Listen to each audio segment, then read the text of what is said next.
કેશોદના જલારામ મંદિર ખાતે નેત્ર નિદાન કેમ્પનું આયોજન કરવામાં આવ્યું હતું। આ કેમ્પમાં મોતિયાના ઓપરેશન, ડાયાબિટીસ ચેકઅપ કેમ્પ તથા સાંધાના દુખાવા માટેનો કેમ્પ રાખવામાં આવ્યો હતો, જેમાં કેશોદ તેમજ આજુબાજુના ગ્રામ્ય વિસ્તારમાં મોટા પ્રમાણમાં લોકોએ લાભ લીધો હતો। આ નિદાન કેમ્પની શરૂઆત કેમ્પ ભોજન પ્રસાદ દાતા સમર્પણ હોસ્પિટલ કેશોદના ટ્રસ્ટી શંભુભાઈ પાંચાણી, કેટી દેવાણી, જલારામ મંદિરના trustee Dineshbhai Kanabhar, Rameshbhai Ratandhara, doctor Snehal Tanna, Mohanbhai Ghodasara, Harishbhai Ram, Ashwinbhai Vanpariya, Dakshaben Mehta, Hemantbhai, doctor Paritosh Patel, Lalitbhai Pujari વગેરે મહેમાનો દ્વારા દીપ પ્રાગટ્ય કરી કરવામાં આવી હતી। નેત્ર નિદાન કેમ્પમાં 150 જેટલા દર્દીઓને ડોક્ટર પરિતોષ પટેલ તથા ડોક્ટર શ્વેતા પટેલ દ્વારા તપાસી 47 દર્દીઓને મોતિયાના ઓપરેશન માટે રાજકોટ રણછોડદાસજી હોસ્પિટલ ખાતે મોકલવામાં આવ્યા હતા। કેશોદ જલારામ મંદિર ખાતે યોજાયેલા 365 કેમ્પમાં 25,865 દર્દીઓના સફળ ઓપરેશન થયેલા છે અને આ સેવા કાર્યમાં જલારામ મંદિર લોકોને નવી દ્રષ્ટિ આપવામાં સહભાગી થયા છે। જલારામ મંદિર કેશોદ દ્વારા પહેલા અને ત્રીજા રવિવારે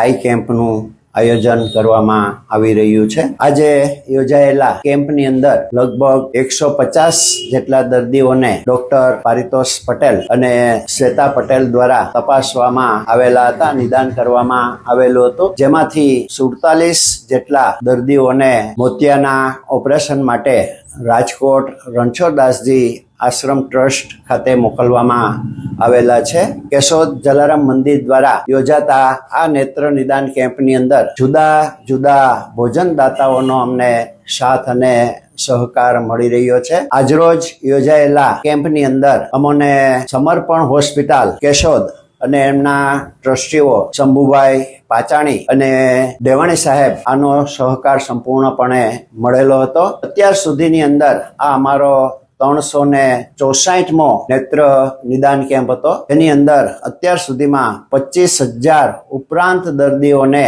એક નવી દ્રષ્ટિ આપવામાં જલારામ મંદિર સહભાગી થયો છે અને અમને આજે દાતાઓ તરફથી અમને ભોજન પ્રસાદ માટેનો જે સહકાર મળેલો છે એ સહકાર દ્વારા અમે આ કાર્ય આજે કરી રહ્યા છીએ।